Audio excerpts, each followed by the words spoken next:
Hello friends, welcome to simplified paramedical. आज का हमारा टॉपिक है एनेस्थीसिया मशीन। तो हम स्टार्ट करते हैं हमारे लर्निंग ऑब्जेक्टिव से। इसके अंदर हम देखेंगे history and evolution of anaesthesia machine. Anaesthesia machine की क्या हिस्ट्री रही है और कैसे उसका एवोल्यूशन हुआ है उसको समझेंगे। देन हम एनेस्थीसिया मशीन के फंक्शन के बारे में देखेंगे, कौन कौन से फंक्शन होते हैं एनेस्थीसिया मशीन के। देन हम समझेंगे कॉन्टिन्यूस एनेस्थीसिया मशीन के बेसिक डिजाइन को। एक एनेस्थीसिया मशीन जो है उसका बेसिक डिजाइन कैसा होता है और वो कैसे काम करता है इसको समझेंगे।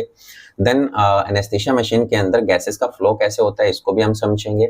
उसके अंदर जो ब्रीदिंग सर्किट होता है वो किस तरीके से काम करता है उसको देखेंगे हम। देन हम बाद में देखेंगे फ्रेश गैस के फ्लो को और एपीएल वॉल्व की इंपॉर्टेंस को समझेंगे। देन उसके बाद में गैस रेगुलेशन एंड सप्लाई। तो एनेस्थीसिया मशीन के अंदर गैसेस का रेगुलेशन कैसे होता है और कैसे उनकी सप्लाई होती है उसको समझेंगे। Then vaporiser and safety interlock. तो एनेस्थीसिया मशीन के अंदर हमारे वेपोराइजर कैसे काम करते हैं और उनके अंदर कौन सा सेफ्टी इंटरलॉक लगा होता है उसको भी समझेंगे। देन लास्ट में हम देखेंगे वेंटिलेटर यूज एंड सेफ्टी। तो एक वेंटिलेटर कैसे काम करता है, उसके अंदर कौन कौन से सेफ्टी मैकेनिज्म होते हैं इसको भी हम समझेंगे। ओके, तो हम स्टार्ट करते हैं हमारे पहले टॉपिक से, history and evolution of anaesthesia machine. तो history of evolution of anaesthesia machine के अंदर सबसे पहले हम इंट्रोडक्शन देखते हैं। इसके अंदर हम देखते हैं इसके पर्पस को। तो एनेस्थीसिया मशीन का मेन फंक्शन क्या होता है? एनेस्थेटिक गैसेस को मिक्स करना और पेशेंट को डिलीवर करना। देन उसके बाद में हम इसके एवोल्यूशन को देखते हैं। तो इसका एवोल्यूशन जो है एक सिंपल डिवाइस से कॉम्प्लेक्स डिवाइस के अंदर हो जाता है। अब ये जो एवोल्यूशन है वो कैसे होता है उसको समझते हैं हम। तो हम देखते हैं हिस्ट्री एंड एवोल्यूशन। तो इसके अंदर सबसे पहले 1846 के अंदर WTG मॉर्टन आते हैं और वो ईथर का यूज करते हैं एज ए एनेस्थीसिया सबसे पहले। देन उसके बाद में क्या होता है, लेट 1800 के अंदर कॉम्प्रेस्ड ऑक्सीजन और कॉम्प्रेस्ड नाइट्रस ऑक्साइड जो है वो सिलेंडर के अंदर भर दी जाती है, ठीक है। देन उसके बाद में 1912 के अंदर जेम्स टायलर ग्वाम्थे जो है इन्वेंट करते हैं एक मशीन को जिसका नाम क्या होता है, ग्वाम्थे मशीन, और ये पहली एनेस्थीसिया मशीन होती है। देन उसके बाद में क्या होता है, 1970s के अंदर हेनरी एडमंड गास्किन बॉयल आते हैं और ये क्या करते हैं, ग्वाम्थे मशीन को मॉडिफाई कर देते हैं। और मॉडिफाई करने के बाद में जो रिजल्ट आता है वो क्या होता है, बॉयल मशीन। तो पहली बॉयल मशीन कौन बनाते हैं, हेनरी एडमंड गास्किन बॉयल, जो कि काफी फेमस हो जाती है। और किस फॉर्म में फेमस होती है, इसको पहली कॉन्टिन्यूस फ्लो एनेस्थीसिया मशीन के नाम से जाना जाता है। ओके, देन उसके बाद में हम देखते हैं 1930 से लेकर के 1950s के बीच में और काफी सारे कंपोनेंट्स की डिस्कवरी होती है, जैसे कि vaporiser, CO2 absorption system, then pin index safety system. तो ये कुछ कंपोनेंट्स और होते हैं जो कि एनेस्थीसिया मशीन के अंदर इंटीग्रेट किए जाते हैं इनकी डिस्कवरी के बाद में। ओके, देन हम देखते हैं 1960 से लेकर के 2000 के बीच में और कुछ एडिशनल फीचर्स को ऐड करते हैं। कौन कौन से एडिशनल फीचर होते हैं? पहला, इलेक्ट्रिकल सिस्टम। तो एनेस्थीसिया मशीन के अंदर बैटरी बैकअप हो गया, डाटा लॉगिंग हो गया और रीडेबिलिटी एंड एनालिसिस के लिए इनको इसके अंदर इंटीग्रेट किया जाता है। ओके, देन उसके बाद में देखते हैं मॉडर्न फीचर। अब जो हमारा एनेस्थीसिया मशीन होता है उसके अंदर हम इलेक्ट्रिकल सिस्टम के साथ साथ में कुछ मॉनिटर्स को भी ऐड कर देते हैं ताकि हम पेशेंट की क्रिटिकल केयर कर पाए अच्छे तरीके से। ओके, देन उसके बाद में हम देखते हैं फंक्शंस ऑफ एनेस्थीसिया मशीन। तो क्या क्या फंक्शंस होते हैं एनेस्थीसिया मशीन के? तो पहला फंक्शन होता है ऑक्सीजन की सप्लाई करना। तो एनेस्थीसिया मशीन का बेसिक डिजाइन ये इंश्योर करता है कि ऑक्सीजन की जो डिलीवरी है वो सही तरीके से होनी चाहिए। ओके, देन हम देखते हैं गैस मिक्सिंग। तो एनेस्थीसिया मशीन का दूसरा मेन काम क्या होता है, जो गैसेस होती हैं उनको कंट्रोल करना और उनको आपस में मिक्स करना सही तरीके से। देन उसके बाद में हम देखते हैं वेंटिलेशन। वेंटिलेशन एनेस्थीसिया मशीन के अंदर ही लगा होता है और ये क्या काम करता है, पेशेंट की ब्रीदिंग को सपोर्ट करने का काम करता है। नेक्स्ट हम देखते हैं सेफ्टी। इसके अंदर कुछ सेफ्टी मैकेनिज्म होते हैं जो कि पेशेंट को और स्टाफ को भी उन रिस्क से बचाने का काम करता है। ओके, देन हम देखते हैं मॉनिटरिंग। इसके अंदर क्या होते हैं, हमारा मॉनिटर भी इंटीग्रेट होता है इस एनेस्थीसिया मशीन के साथ में। तो ये क्या करता है, हमारे पेशेंट की एनेस्थेटिक डेप्थ और वाइटल साइंस को भी मॉनिटर करने का काम करता है। ओके, देन उसके बाद में देखते हैं वेस्ट गैस स्क्वेंजिंग। तो इसके अंदर कुछ ऐसे स्क्वेंजिंग सिस्टम भी लगे होते हैं जो कि क्या होता है, जो एक्सहेल्ड गैस है उसको एनेस्थीसिया मशीन से बाहर निकालने का काम करते हैं। ओके, देन उसके बाद में हम देखते हैं basic design of a continuous anaesthesia machine. एक कॉन्टिन्यूस एनेस्थीसिया मशीन की बेसिक डिजाइन कैसी होती है इसको समझते हैं। तो नॉर्मली कॉन्टिन्यूस एनेस्थीसिया मशीन के अंदर 3 कंपोनेंट होते हैं जिसको हम प्रेशर सिस्टम के अकॉर्डिंग डिवाइड कर सकते हैं, high pressure segment, intermediate pressure segment और लो प्रेशर सेगमेंट के अंदर। और उन सेगमेंट्स के अंदर अलग अलग टाइप के कंपोनेंट होते हैं और वो अलग अलग तरीके से फंक्शन परफॉर्म करते हैं। ओके, तो इसके अंदर सबसे पहले हम देखते हैं हाई प्रेशर सिस्टम। तो हाई प्रेशर सिस्टम, आपको ये वाला जो पोर्शन दिख रहा है इसको क्या बोलेंगे, एनेस्थीसिया मशीन का हाई प्रेशर सिस्टम। इसके अंदर कौन कौन सी चीजें होती हैं वो देख लेते हैं। कंपोनेंट इसके अंदर लगे होते हैं सिलेंडर, हैंगर योक, प्रेशर रेगुलेटर और प्रेशर गेजेस। इन सभी का काम क्या होता है, ये फंक्शन परफॉर्म करते हैं, मैनेज करते हैं और रिड्यूस करते हैं हाई प्रेशर को जो कि सिलेंडर में होता है, ठीक है।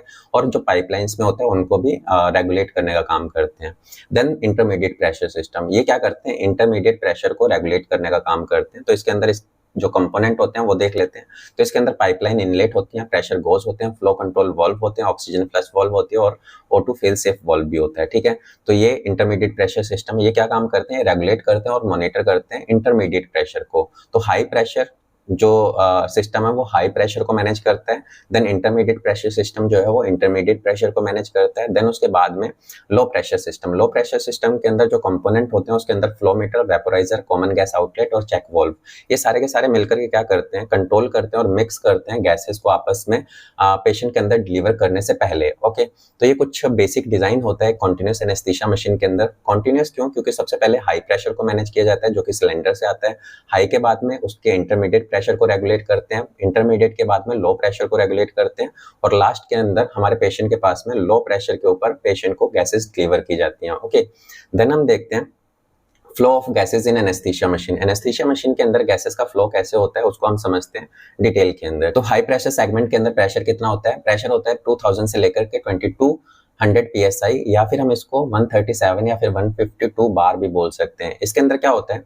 Gases supply. अब हमने देखा कि ये हाई प्रेशर सेगमेंट है जिसके अंदर क्या होगा, हाई प्रेशर को रेगुलेट करने का काम होगा। तो यहाँ पे पहले तो गैस सप्लाई कहाँ से होती है एनेस्थीसिया मशीन के अंदर, तो गैसेस की सप्लाई हमारे पास में दो टाइप की गैसेस की सप्लाई होती है एनेस्थीसिया मशीन के अंदर, पहली है ऑक्सीजन और दूसरी है नाइट्रस ऑक्साइड जो कि हाई फ्लो पे होती है, क्योंकि सिलेंडर के अंदर जो गैसेस भरी होती है उनको कंप्रेस करके भरा जाता है और उनकी वजह से वो हाई प्रेशर पे होती हैं। ओके, इसके अलावा जो एनेस्थीसिया मशीन है उसके पास में जो गैसेस की सप्लाई होती है वो हॉस्पिटल की पाइपलाइन से भी आती है। तो आप इस डायग्राम में देख सकते हो कि इस एनेस्थीसिया मशीन के पास में दो जगह से गैसेस की सप्लाई आ रही है, एक तो हॉस्पिटल की पाइपलाइंस के थ्रू और दूसरा सिलेंडर्स के थ्रू।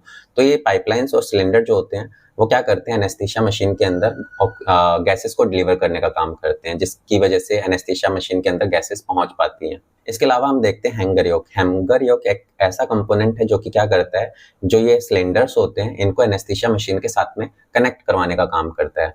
तो यहाँ पे क्या होता है, ये हैंगर योक के साथ ही ये सिलेंडर एनेस्थीसिया मशीन के साथ में कनेक्ट होते हैं। तो यहाँ पे देखो कनेक्ट करता है और सील करता है गैस सिलेंडर को यूनिडायरेक्शनल गैस फ्लो के अंदर, ठीक है। तो इस तरीके से इसको कनेक्ट करता है एनेस्थीसिया मशीन के साथ में, ताकि जो गैसेस हैं वो यूनिडायरेक्शनल फ्लो के अंदर ही फ्लो कर पाए। ओके, देन उसके बाद में इसके अंदर काफी सारे कंपोनेंट होते हैं हमारे हैंगर योक के अंदर। इसकी खुद की एक बॉडी होती है, इसके अंदर एक रिटेनिंग स्क्रू होता है, इसके अलावा इसके अंदर एक निपल होता है जिसके थ्रू गैस जो है वो एंटर करती है एनेस्थीसिया मशीन के अंदर, ये वाली। देन इसके अलावा इसके अंदर पिन इंडेक्स होता है। पिन इंडेक्स कुछ इस तरीके से होगा जो कि गलत सिलेंडर्स को अटैच होने से रोकता है। उसके बाद में हमारे पास में बोडक सील होती है। बोडक सील का काम क्या होता है, यहाँ पे गैस के लीकेज को प्रिवेंट करने का काम किसका होगा, बोडक सील का होगा। देन इसके पास में फिल्टर होता है जो कि गैसेस को फिल्टर करने का काम करेगा और चेक वाल्व होते हैं। तो हैंगर योक जो है वो आपको कुछ इस तरीके से दिखाई देगा जिसके साथ में सिलेंडर को अटैच किया जाता है उनके पिन इंडेक्स के अकॉर्डिंग। तो अगर हम पिन इंडेक्स की बात करें, इसको हम क्या बोलते हैं, पिन इंडेक्स सेफ्टी सिस्टम, ठीक है। इसका मेन काम होता है प्रिवेंट करना इनकरेक्ट सिलेंडर की अटैचमेंट को। इसके लिए इसके पास में क्या होते हैं, कुछ पिन इंडेक्स होते हैं, जैसे कि ऑक्सीजन के लिए 2 और 4, ये वाले जो होल्स दिख रहे हैं ये 2 और 4 पे होते हैं, और नाइट्रस ऑक्साइड के लिए 3 और 5 होते हैं।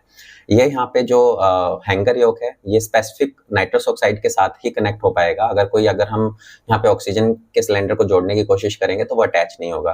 तो इसकी वजह से क्या होता है, एनेस्थीसिया मशीन के अंदर जो सही गैस है वही पहुंच पाती है, ठीक है। उनके पिन इंडेक्स सिस्टम की वजह से आप कोई भी गलत टाइप का सिलेंडर इसके साथ में अटैच नहीं कर सकते हो।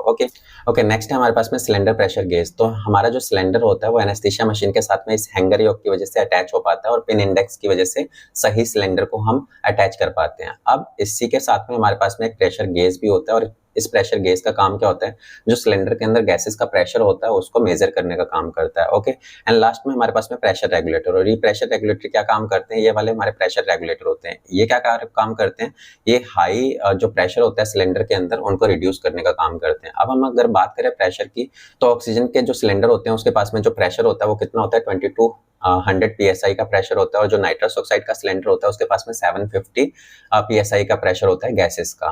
तो ये जो रिड्यूसर वाल्व होते हैं या फिर प्रेशर रेगुलेटर होते हैं, ये क्या काम करते हैं, इस हाई फ्लो को रिड्यूस करके कितना कर देते हैं, 45 से लेकर के 60 psi तक कर देते हैं। ओके, तो हाई प्रेशर सिस्टम का मेन काम क्या होता है, ये सारे कंपोनेंट आपस में मिल करके जो गैसेस से हाई प्रेशर के साथ में जो गैस है उसको रिड्यूस करना, उसके उसके प्रेशर को कम करने का काम होता है ताकि इसको इंटरमीडिएट सिस्टम के अंदर भेज पाए। ओके नेक्स्ट इसके अंदर देखते हैं इंटरमीडिएट प्रेशर सिस्टम, जिसके अंदर प्रेशर कितना होता है 50 से लेकर के 55 psi या 3 to 4 बार होता है, जो कि हाई प्रेशर सेगमेंट जो है इसको रिड्यूस कर देता है इतने के अंदर।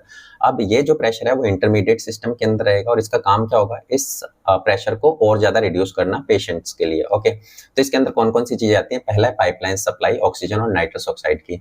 तो हमारा जो इंटरमीडिएट सिस्टम है उसके अंदर डायरेक्टली पाइपलाइंस की सप्लाई होती है, क्योंकि पाइपलाइंस के अंदर पहले से ही प्रेशर कितना होता है 50 से लेकर के 55, तो हाई प्रेशर सिस्टम को इसको रिड्यूस करने की जरूरत नहीं पड़ती है और ये डायरेक्टली इंटरमीडिएट प्रेशर सिस्टम के अंदर पहुंच जाएगा। ओके देन हम देखते हैं fail safe valve. Fail safe valve क्या होता है, यहाँ पे देखो आपको दिख रहा होगा ये वाला जो कंपोनेंट है ये फेल सेफ वॉल्व है। तो हमारे पास में ऑक्सीजन की सप्लाई और नाइट्रस ऑक्साइड की सप्लाई कहाँ से आ सकती है, पहला तो सिलेंडर से आ सकती है, दूसरा पाइपलाइंस के थ्रू आ सकती है। यहाँ पे 2 पाइपलाइंस जुड़ी होती हैं ऑक्सीजन के लिए और नाइट्रस ऑक्साइड के लिए। इसके अलावा यहाँ पे क्या लगा होता है, इंटरमीडिएट प्रेशर सिस्टम के अंदर एक फेल सेफ वॉल्व लगा होता है।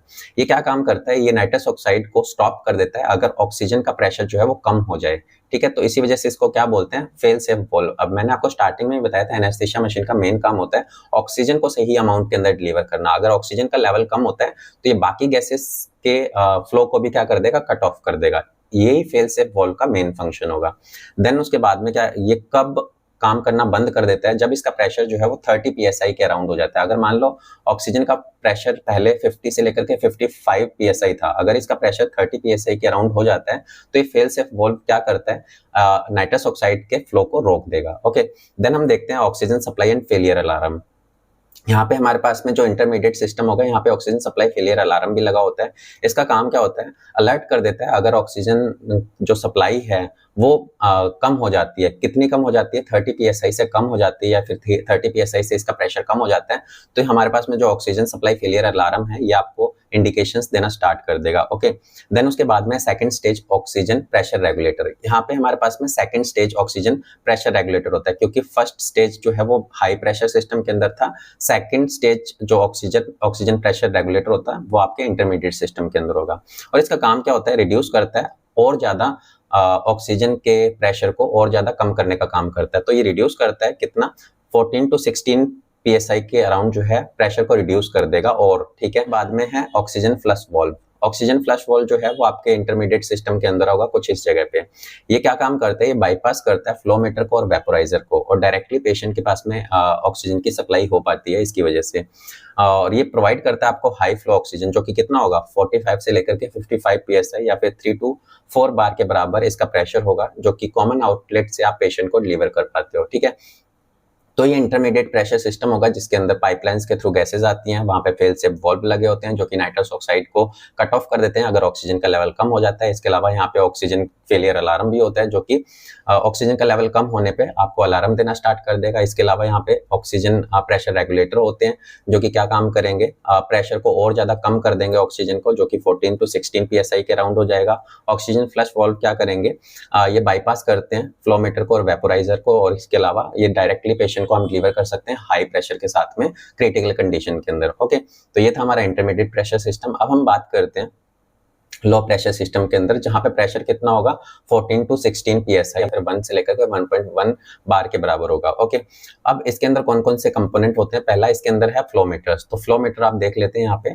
जैसे इंटरमीडिएट सिस्टम से हमारे पास में जो नाइट्रस ऑक्साइड है वो हमारे लो प्रेशर सिस्टम के अंदर पहुंचेगी और जो ऑक्सीजन है वो भी हमारे फ्लो मीटर्स के पास में पहुंचती है। तो फ्लो मीटर का काम क्या होगा, फ्लो मीटर क्या करता है, मेजर करता है एंड कंट्रोल करता है फ्लो रेट को ऑक्सीजन और नाइट्रस ऑक्साइड की। तो इंटरमीडिएट प्रेशर सिस्टम से जब गैसेस कहाँ पे पहुंचेंगी, फ्लो मीटर के पास में, तो फ्लो मीटर क्या काम करेगा, इनको मेजर करेगा और इनके फ्लो रेट को कंट्रोल करेगा। ओके, देन इनके बाद में ये क्या काम करता है, रिड्यूस कर देता है प्रेशर को। अगर मान लो इंटरमीडिएट प्रेशर सिस्टम के अंदर प्रेशर इतना ज्यादा रिड्यूस नहीं हुआ है तो ये क्या करेगा, उनको और ज्यादा सही तरीके से रिड्यूस करने का काम करेगा, जो कि कितने के बराबर होगा, 14 to 16 psi के बराबर होगा। ओके, देन उसके बाद में प्रिसीजन वेपोराइजर। इसके बाद में जब फ्लो मीटर होता है उसके आगे ही क्या लगे होते हैं, वेपोराइजर लगे होते हैं। और इन वेपोराइजर का काम क्या होता है, ये ऐड करते हैं कंट्रोल्ड अमाउंट के अंदर एनेस्थेटिक एजेंट्स को गैस मिक्सचर के अंदर, तो यहाँ पे हमारा नाइट्रस ऑक्साइड और ऑक्सीजन जब मिक्स होकर के आगे जाते हैं तो इसके अंदर क्या होते हैं, एनेस्थेटिक एजेंट्स होते हैं लिक्विड फॉर्म के अंदर।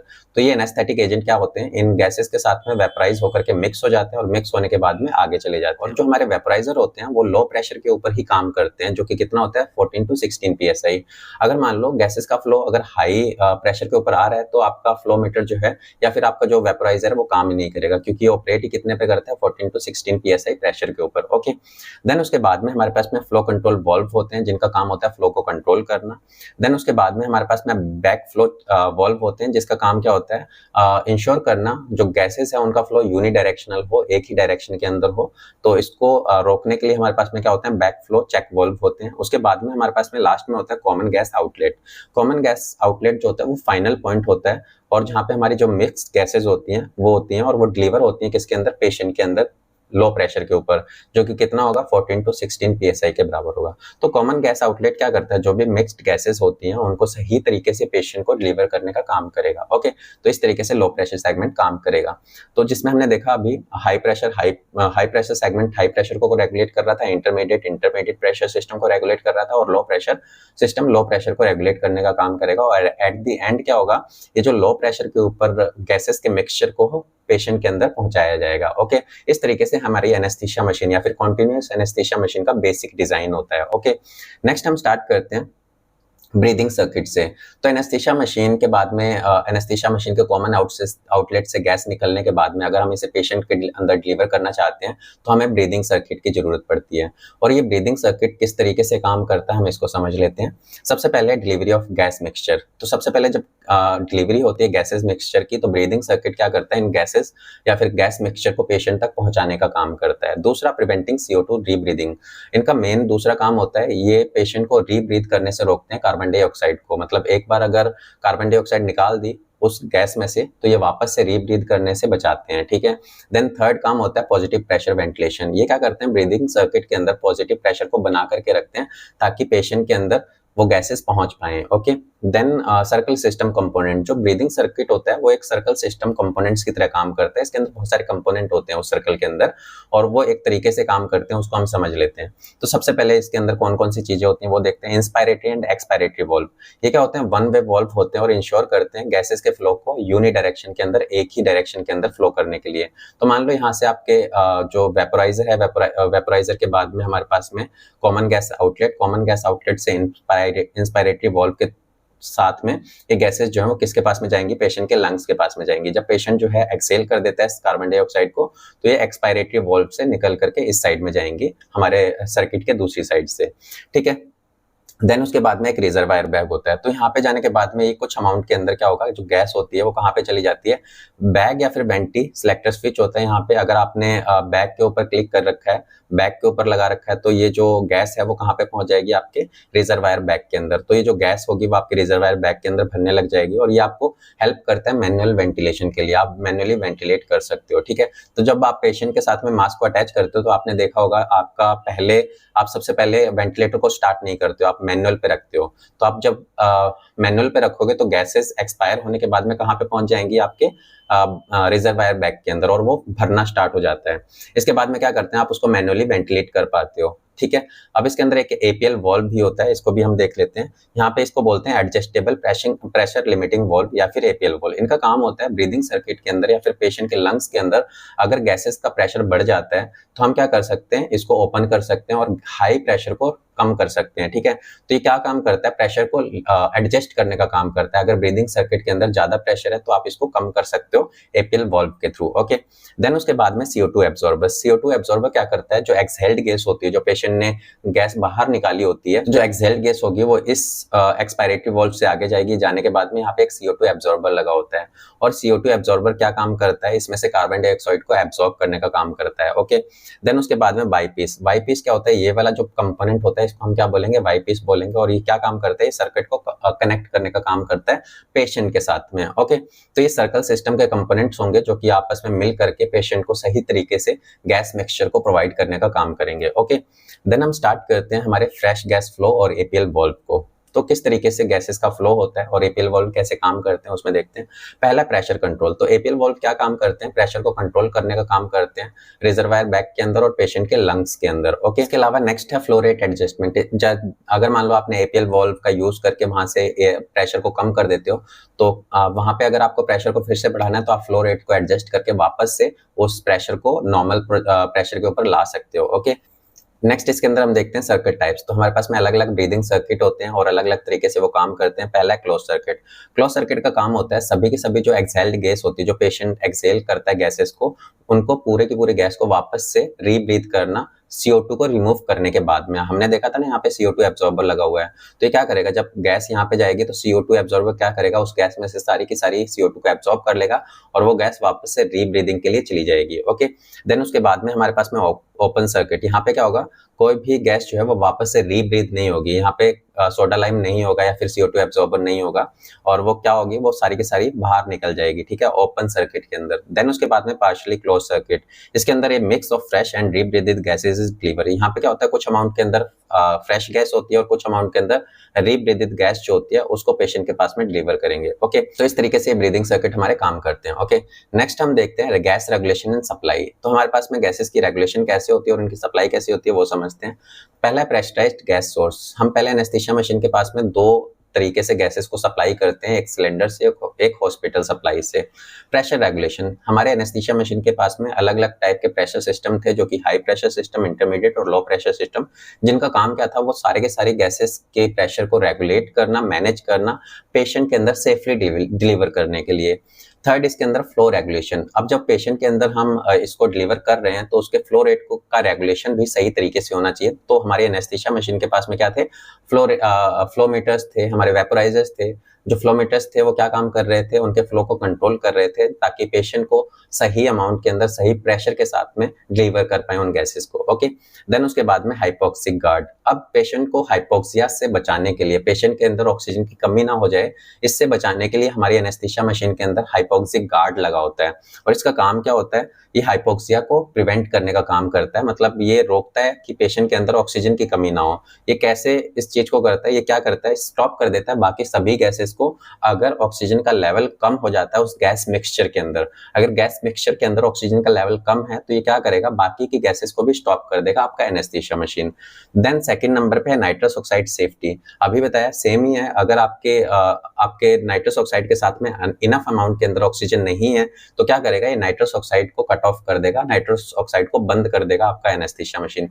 तो इस तरीके से वो आपको हाइपोक्सिया की कंडीशन में जाने से रोकेगा आपका एनेस्थीसिया मशीन। ओके, नेक्स्ट हम देखते हैं वेपोराइजर एंड सेफ्टी इंटरलॉक। तो हमारे वेपोराइजर के अंदर कौन कौन से कंपोनेंट होते हैं और वो किस तरीके से काम करते हैं।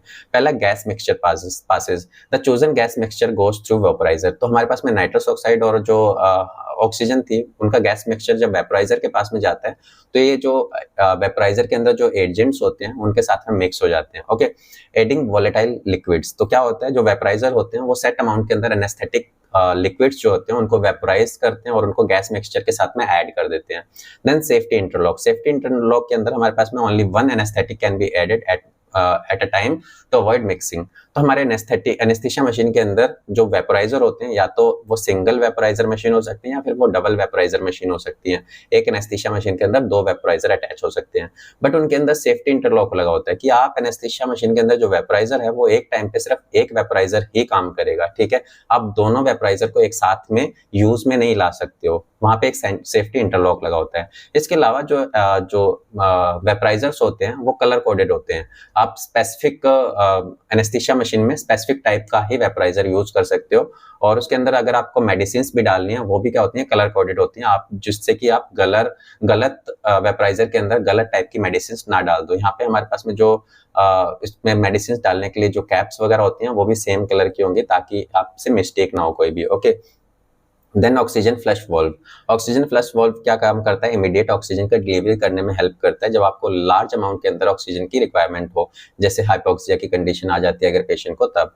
देन उसके बाद में बाईपासिंग वेपोराइजर। तो हमारा जो ऑक्सीजन फ्लश होता है वो बाईपास करता है फ्लोमीटर्स को और वेपोराइजर को और 100% ऑक्सीजन जो है वो डिलीवर करेगा पेशेंट को। ओके, नेक्स्ट है हमारे पास में वेंटिलेटर यूज एंड सेफ्टी। तो एक वेंटिलेटर के क्या यूज होते हैं क्या उसके अंदर सेफ्टी मैकेनिज्म होते हैं वो हम देख लेते हैं।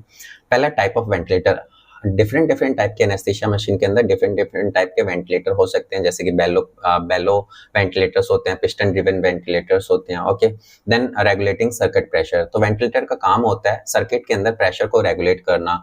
सर्किट जो ब्रीदिंग सर्किट होगा उसके अंदर प्रेशर को रेगुलेट करना, ये ना ही ज्यादा प्रेशर होने देता है, ना ही कम प्रेशर होने देता है। ओके, बाईपासिंग एपीएल वाल्व, तो जो हमारा वेंटिलेटर होता है वो बाईपास कर देता है एपीएल वाल्व को। ठीक है, तो जब आप मैनुअल वेंटिलेशन से हटा करके मैकेनिकल वेंटिलेशन पे जाओगे तो आपका एपीएल वाल्व काम नहीं करेगा। Okay, then oxygen flush button, यहाँ पे आप ऑक्सीजन फ्लश में देख ही चुके हैं, 100% ऑक्सीजन को देने का काम करता है। बट अगर आप जब वेंटिलेटर पे है पेशेंट, जब पेशेंट वेंटिलेटर पे है तब आप अगर ऑक्सीजन फ्लश को दबाते हो, इसकी वजह से क्या हो सकता है, बैरोट्रॉमा हो सकता है। पहले तो वेंटिलेटर पे चल रहा है, आपने ऑक्सीजन फ्लश और दबा दी, जिसकी वजह से क्या होगा, हाई अमाउंट के अंदर हाई प्रेशर के साथ में पेशेंट के लंग्स में गैसेस भर जाएंगे, जिसकी वजह से उसके टिश्यू डैमेज हो सकते हैं उस प्रेशर की वजह से। अगर प्रेशर की वजह से टिश्यूज डैमेज हो रहे हैं उसको क्या बोलेंगे, बैरोट्रॉमा बोलेंगे। इसकी वजह से वहां पे एकदम से प्रेशर इंक्रीज हो जाएगा और पेशेंट की डेथ भी हो सकती है इससे। Okay, then operating pressure, each component of anaesthesia machine operates specific pressure to ensure safety and efficacy. तो एनेस्थीसिया मशीन के अंदर जो प्रेशर को रेगुलेट करने के लिए एनेस्थीसिया मशीन के अंदर जो कंपोनेंट थे, जो सेगमेंट्स थे अलग अलग, वो क्या करते हैं, उनके अंदर हर एक कंपोनेंट एक स्पेसिफिक प्रेशर के ऊपर काम करता है और उनको मैनेज करने का काम करता है ताकि सेफ्टी और एफिकेसी के साथ में पेशेंट के अंदर उन गैसेस के मिक्सचर को पहुंचाया जाए। ओके, तो ये थी हमारी एनेस्थीसिया मशीन, जिसके अंदर हमने एनेस्थीसिया मशीन कैसे काम करती है, उसका क्या बेसिक डिजाइन होता है, उसकी क्या हिस्ट्री थी, उसके गैसेस का क्या फ्लो था, उसको हमने डिटेल के अंदर देखा। आई होप आपको ये वीडियो इन्फॉर्मेटिव लगी होगी। अगर आपको ये वीडियो इन्फॉर्मेटिव लगती है तो आप इस चैनल को सब्सक्राइब कर सकते हो, इस वीडियो को लाइक कर सकते हो, कमेंट कर सकते हो, शेयर कर सकते हो। इसके अलावा अगर आपको कंटेंट चाहिए तो आप हमारे टेलीग्राम चैनल या फिर वेबसाइट को विजिट कर सकते हो, जिसके लिंक आपको डिस्क्रिप्शन में मिल जाएंगे।